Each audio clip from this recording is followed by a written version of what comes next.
the answer to hard things? What's the answer to poverty? I believe it's twofold. I think it's education. Okay? Education's like a tool. Imagine if you were going to dig a hole.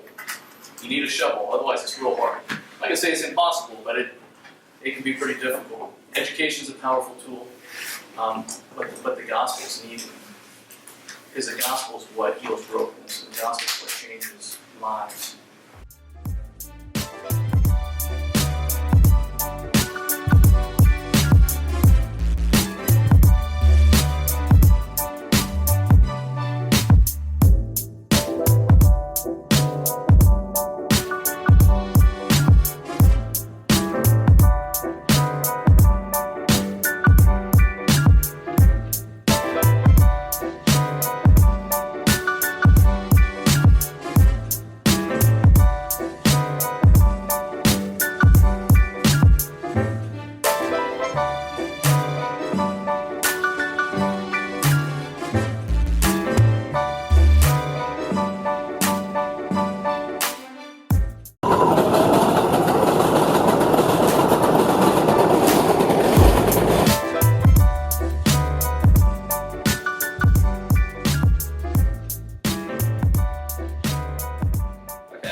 My name is Parker Knott. So my name is Fanny.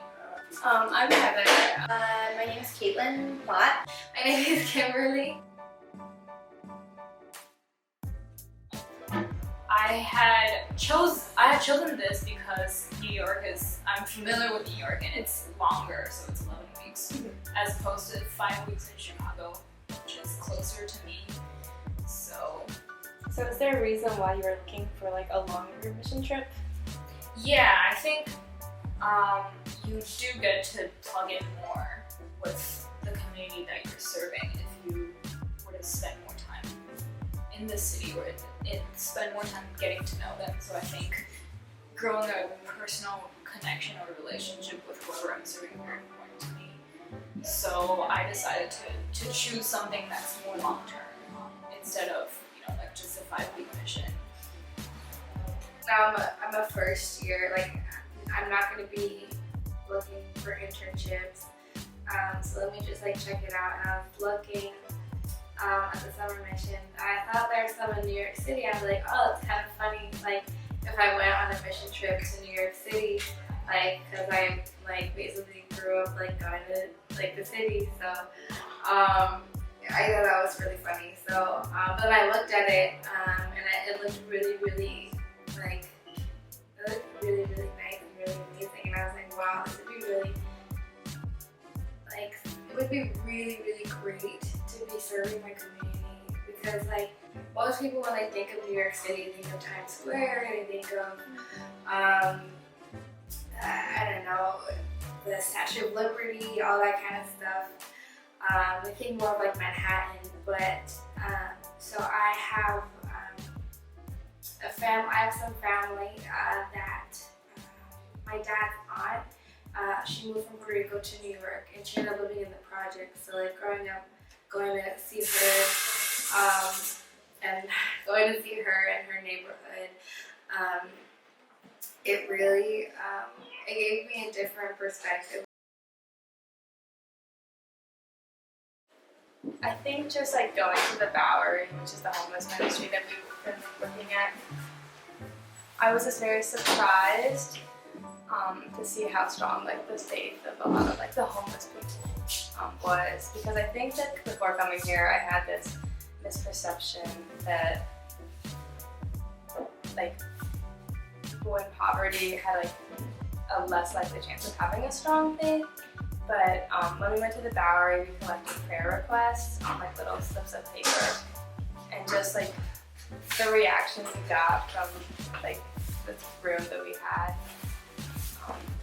there were just so many people who just wrote down like, I love God, please pray for me, or like Jesus is my life, and it was just very like, it was something that I hadn't really seen before, and so I've seen that a lot now with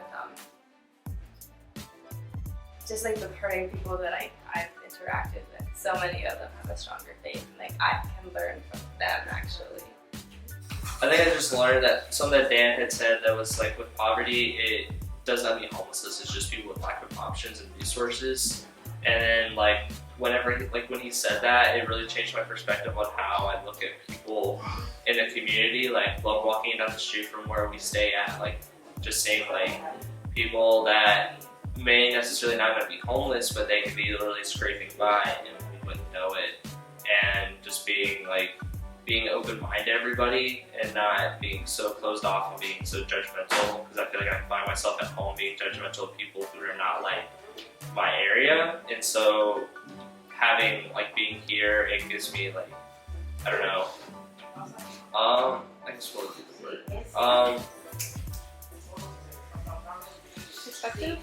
Yeah, like a new perspective, yeah, something like that. Like a new perspective on how to approach people and how to talk to them. That God loves everyone. That it doesn't matter where you come from, what you've been through, He still loves you.